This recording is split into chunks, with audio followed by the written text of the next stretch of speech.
Good morning students. आज हम करेंगे unit second accounting for partnership का एक टॉपिक और वो है profit and loss appropriation account, लाभ हानि नियोजन खाता।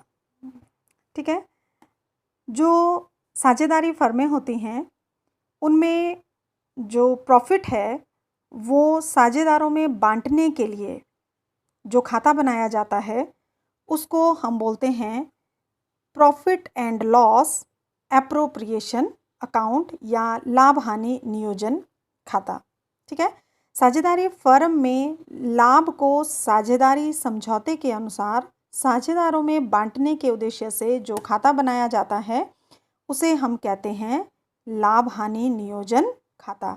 ठीक है, एकल व्यवसाय में क्या होता है कि जो व्यवसाय का स्वामी होता है वो अकेला ही व्यक्ति होता है, इसीलिए जितना भी प्रॉफिट होता है वो उसी को मिल जाता है। लेकिन साझेदारी फर्म में जो है वो व्यवसाय के स्वामी वो एक से अधिक लोग होते हैं।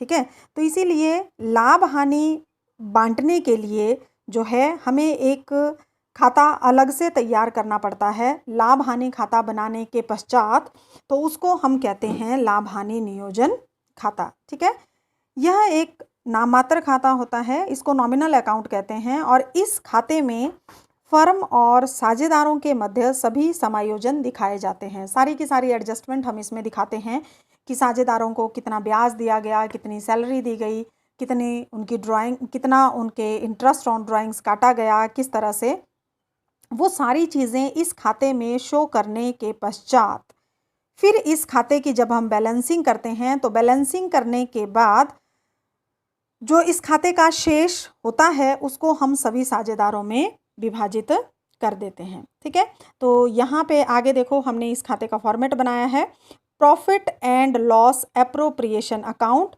This one is your debit side and this one is your credit side.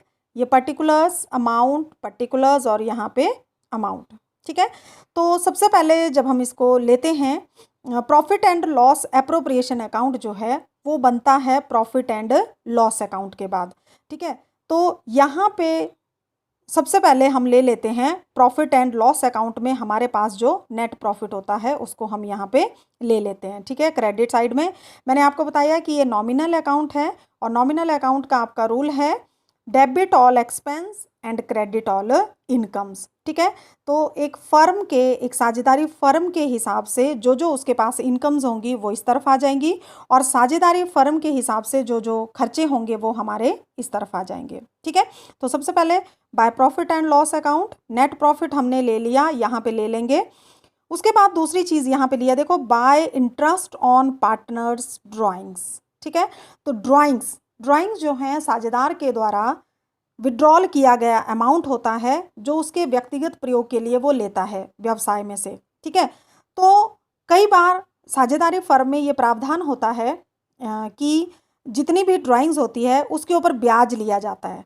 तो साझेदारी फर्में जो ब्याज लेंगी साझेदारों से ड्राइंग्स के ऊपर, वो एक पार्टनरशिप फॉर्म के लिए एक इनकम है, इसीलिए हम इसको यहाँ पे क्रेडिट साइड में शो करते हैं।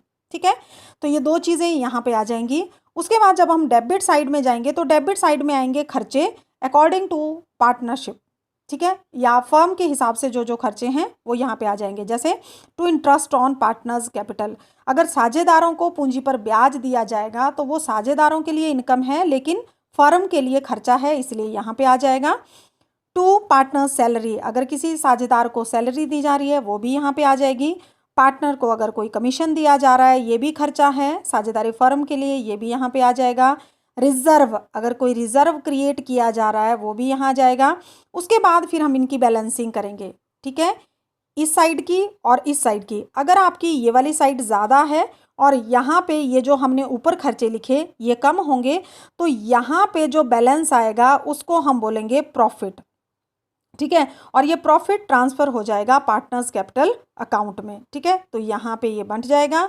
उसके बाद इफ़ दिस साइड ज़्यादा है और अगर ये वाली साइड कम है तो इस तरफ को आ जाएगा by loss transfer to partners capital account. चाहे प्रॉफिट है चाहे लॉस है, दोनों ही जो बैलेंसेस हैं वो साझेदारों के पूंजी खातों में ट्रांसफ़र किए जाते हैं। ठीक है, तो ये था आपका लाभ हानि नियोजन खाता।